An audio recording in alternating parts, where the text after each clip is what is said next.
It was rumored that Frank Mancuso Jr., who worked on parts 2 and 3 and was son of Paramount CEO Frank Mancuso Sr., resented that he was getting pigeonholed as the Friday the 13th guy and wasn't getting any respect for his work on the franchise. So he decided to kill off Jason in the final chapter and move on to bigger and better projects. But the movie business is a tough one. Every year, studios risk millions of dollars and their very existence on a few flicks. So by this time, Friday the 13th had developed a cult following of loyal fans, and when you can make something for a few mil, and it reliably makes back at least 20, it wasn't long before they decided to dust off old Friday the 13th, but it was evident from the get-go that things were going to go in a very different direction. Corey Feldman returns to watch a couple of grave diggers decide it would be a great idea to dig up Jason's grave, and predictably, they are murdered for their troubles. But it was all a dream, and we find the now grown-up Tommy Jarvis being driven to a remote residential treatment facility for troubled kids. He meets Pam, the director, head doctor Matt, and Reggie, a young boy who isn't a patient but lives there because he's the grandson of the cook George. The rest of the kids living there all have some sort of psychological or development problems, and we get to see the full extent in a couple of them. Joey, a chubby kid who seems socially underdeveloped, can't process social cues and has a 1 in 10 hit rate of getting chocolate into his fat mouth. And Vic, a youth with extreme anger issues but is somehow still allowed to follow his passion of violently chopping things unsupervised in the backyard. The two get together and Vic scores the first kill of the movie.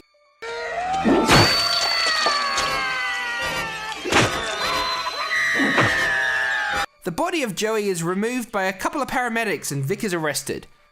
Suddenly, random people around town are starting to be slaughtered by an unseen attacker. A couple of punk kids with car trouble, a couple about to go out partying, and a local farmhand. Panic sets into the community and rumors start to go around that it's the vengeful Jason Voorhees returned again. And maybe it is, as open season is declared on the film's teenage cast, starting with the nymphomaniac couple who have snuck off into the woods for a quickie. The killer takes out Reggie's older brother, 80s Michael Jackson, and his girlfriend, as well as the over-the-top hillbilly characters living on the farm next door, before finally taking a crack at the main house and killing all the kids living there. Reggie and Pam escape and we get our first look at the killer, and it's revealed to be, Jason, or at least someone who looks just like him. They escape to a barn, because I guess based on history, the odds of escaping Jason in a barn are slightly in your favor. Tommy suddenly appears, and at first he believes the killer to be one of the many Jason hallucinations he's been having throughout the film, but a flesh wound snaps him back into reality long enough for him to pass out uselessly. They manage to kill the killer by throwing him out of the barn onto a harrow.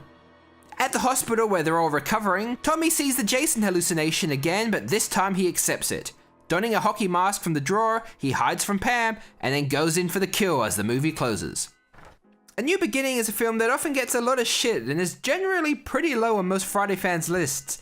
And to be honest, while I don't think it's super bad, I can see where they're coming from.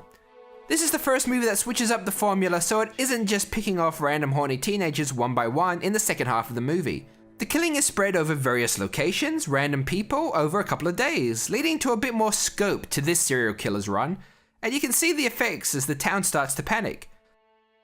But what that does mean is that they have to introduce the people they're about to kill off in the same scene, so we more or less don't care anything about them. Only this guy and his girlfriend are memorable, and it's only because I'm amused this ugly balding guy is picking up this pretty blonde and doing coke.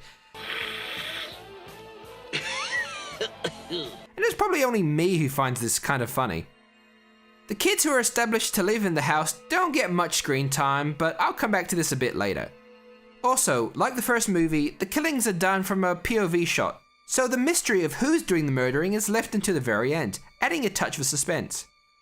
There are a few unique kills, like the guy whose head's tied to a tree with a belt and the belt's wound until it crushes his skull, and the inbred hick who is sliced apart as he rides a motorbike.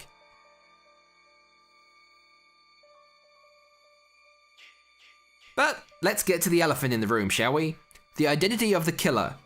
There are a few candidates given up as the movie goes on, such as the anger issue kid, who we only hear mentioned got taken away, the mysterious drifter offering work for food. Even Matt the doctor is a suspect. Tommy is the obvious candidate. He became traumatized after Jason's rampage and the death of his mother. As the doctor puts it, his brain is fried after years of treatment and medications. And you see all throughout he keeps having hallucinations of Jason taunting him. And then of course there is a possibility that it is just Jason himself, come back to life as he tends to do. But in the end the mystery is solved and it turns out to be Roy. Yeah, Roy. Don't you remember Roy? Don't be ashamed, most people didn't. Remember when the chuckle-faced fat kid got killed? Yeah, the two paramedics who turned up. This is Roy. It turns out that the fat kid was his kid. After seeing the offspring he dumped on the halfway house and never told anyone about cut down by a mentally unstable patient, he decided the proper way to deal with it was to dress up as a legendary serial killer, bald cap and all, and go on an indiscriminate murder spree. The disappointment of the killer really brings the entire movie down. And I really think that if the killer turned out to be Jason, or at least a copycat with a more relevant and interesting motivation, at the very least being a character the audience actually recognized, the movie would have been remembered at least a bit more fondly. Getting back to the kids, there is kind of a sticking point with them if you really think about it. In the previous films, the kids were just dumb kids who went on holiday to get up to no good, drinking, smoking, having sex, all that good stuff. You kind of just accept that their character trait was to be murdered and no one cared. But the kids in this movie have issues. I mean, it is set at a treatment facility, and each of these kids have a noticeable problem, be it mentally or socially. You kind of feel bad for these poor kids, and the harsh life they've probably had up until this point. Do you really feel like cheering when it's the social outcast with a stutter getting shunned by yet another girl he can never connect with, getting a machete to the face? If you're the least bit a good person, I hope you answered no. More to the point, none of them really have any personalities or established relationships with each other. If we're lucky, we get maybe a few lines to establish something about them, and as stated, more often than not, it's their mental or social condition rather than anything fun. I don't really care about any of them. I think more than anything, they just kinda make me sad. This movie probably has the most nudity out of any of the series so far. And while you'd think that this would be welcome in this type of movie, how do I put this? It's probably one of the most explicit, yet least sexy films I've ever seen. It's almost like the producers demanded some sort of boob quota, and they were forced to fit in the memories wherever they could manage, whether it was a good fit or not. For example, at one stage this girl gets her jugs out, and then starts lamenting on the poor choices she's made in life and the obvious depressive state it's left her in. Sometimes, Robin, you're just so stupid. Why would you do this? Was this some sort of weird experiment to see if you could make a boner sad? The end of this movie is the most clear cut of the movies so far. Tommy finally accepts the murderous spirit tormenting him, in essence accepting all the death and sadness he's been forced to bear all these years, grabs his hockey mask, and you can tell it's his as it has blue stripes on it as opposed to Jason's red triangles. He lures Pam into his room and straight out kills her. There was already a fake out dream sequence ending where he killed her just prior to this, so we know this time it was for real. The torch has been officially passed to a new antagonist and a new killer is born. Let's see how Tommy handles his new role as he returns in the next installment.